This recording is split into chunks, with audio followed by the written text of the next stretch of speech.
get our babies rolled onto their bellies, or what we all call tummy time. When your pediatrician tells you to do tummy time, you might not really know what that means. Sometimes we think that it means that we just put our babies down on their bellies and we leave them there, whether or not they're mad, sad, frustrated, tired, or happy. And so I'm going to teach you the way that I like to roll the baby in using the side muscles, getting the vestibular system or the dizzy system working, turning on those cranial nerves, and then really getting the baby, once they're on their belly, to target the vagus nerve. The vagus nerve is the nerve that takes us out of fight or flight.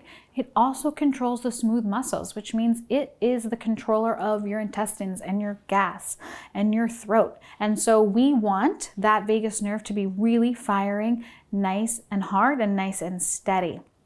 We get the vagus nerve firing through the roof of the mouth, through the diaphragm, and through the belly. And so once you're on your belly, we're really hitting those lucky sevens, and we can get the most out of the tummy time process. So the way we're going to do it is, if I take my hand, I'm going to put it on her hip. Now I'm going to put my fingers on the top of her hip and my thumb on the bottom of her hip. Her head needs to be facing toward the direction that you're going in. If she's facing in this direction, there's no way that I'm going to be able to roll her on her belly efficiently. And so we want to encourage her to turn her head in this direction first. Then I'm going to put my fingers on the top, thumb on the bottom, and I'm going to get a nice firm grip. I really like to do it this way because I like to encourage all of these side muscles to work. The trick is that I'm going to bring my hand not straight across. If I bring my hand straight across, as you can see, the face goes straight down into the floor. We don't want the face to go down. We want the head to lift. To get the head to lift, I'm going to take this hand and I'm going to move it in a diagonal motion. As I roll her over, I'm going to bring that down in the downward diagonal, and note, here comes the head, here comes the ribs, and the hip is nice and flexed as well. So all of these muscles are really moving as you get them rolled right onto the belly. Now, once she's on her belly, I'm gonna open up her arms. If she has her arm stuck under her right here, just like this, I'm going to gently lift from the opposite side. This is naturally going to unweight that arm, and it's going to allow her to pull her own arm out, okay? Most of our babies like to do this prayer pose when they're in tummy time. And what that does is it does this. It brings our shoulders up into our ears, and we're not really utilizing our neck and our back muscles appropriately. Plus, we don't have anything open to work on our jaw and lifting against gravity to really help us feed. And so we want to take the arm, open it up here, open it up here. I like to use the heel of my hand and put it in the elbow, and put it in the elbow here, and then I'm going to use my 2 free fingers and roll the shoulders back. Now, the elbows are going to be nicely pushed into the ground, and the head is going to prop up and be able to turn itself left and right by utilizing neck and back muscles. So now that your baby's propped up and in tummy time, what are we going to do? Remember, we're going to go for social engagement. We really need them to engage with us, give us eye contact, smile, and stay cool, calm, and collected. Once my baby is propped up, I'm going to bring my face right in front of her face, and I'm going to chat with her. I'm going to turn on that social engagement, and I'm going to see how far she can move her head. If she starts to look back like this, you are too far away from her, and she's using compensatory muscles. We don't ever want a baby to turn like this, and a lot of babies with head turning preferences do use compensatory muscle strategies when they're trying to look toward the side that is difficult. So a strategy that we can use in order to maintain social engagement and get appropriate tummy time is to bring a mirror in. You can have a mirror here. You can use a triangle mirror. One family of mine showed me that they use a giant IKEA mirror that spans the whole floor, and that was really helpful. Any mirror that you can use.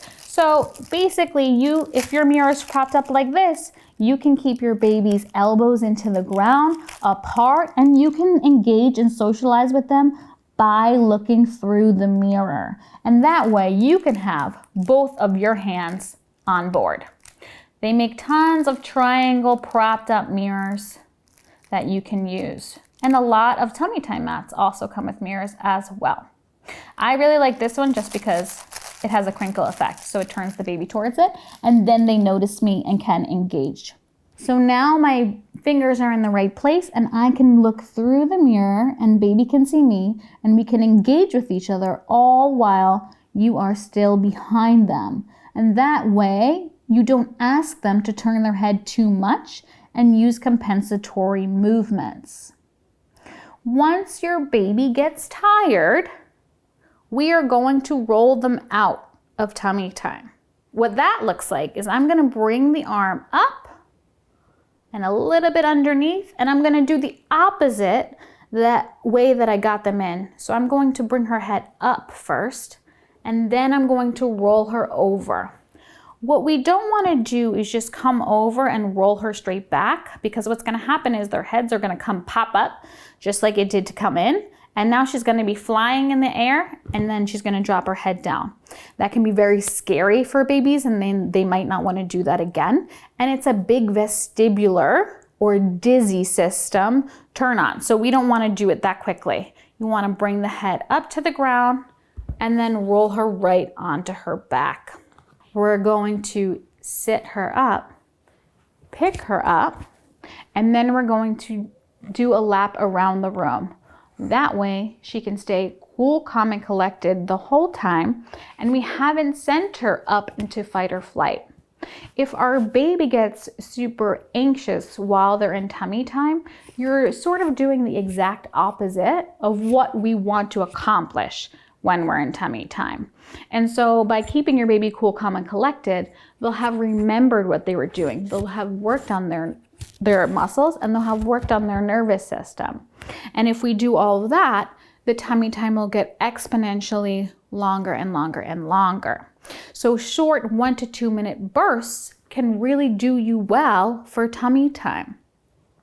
You want to make sure that they're going in both directions. So I might roll her over, and this time she only looked to the right.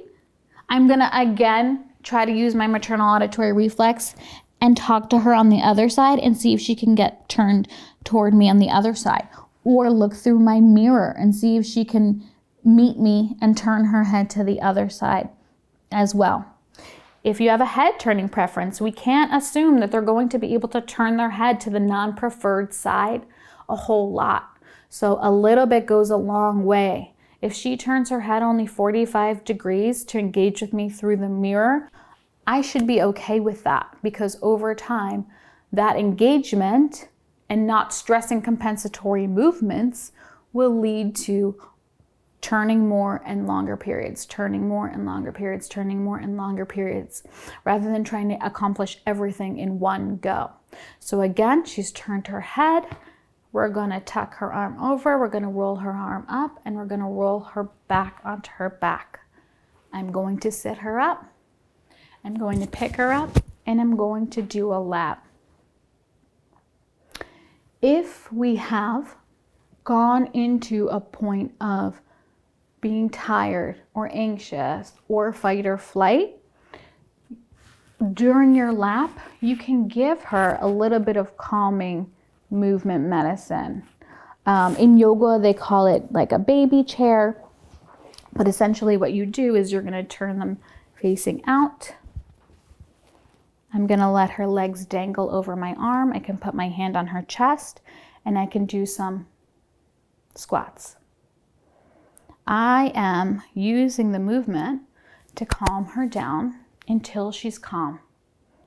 And once she's calm, I can go back to whatever I was going to do, whether that be give her another trial of a tummy time roll or move on to something else.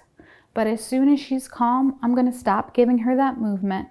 We want the nervous system to kick back in and do its job rather than us constantly doing the bounce. and doing too much movement and not allowing her nervous system to do the work. So I let her legs dangle. As soon as they become calm, dangly, fluid, she calms down, then we can move on and go about doing our next step. And that is the way that I like to do tummy time.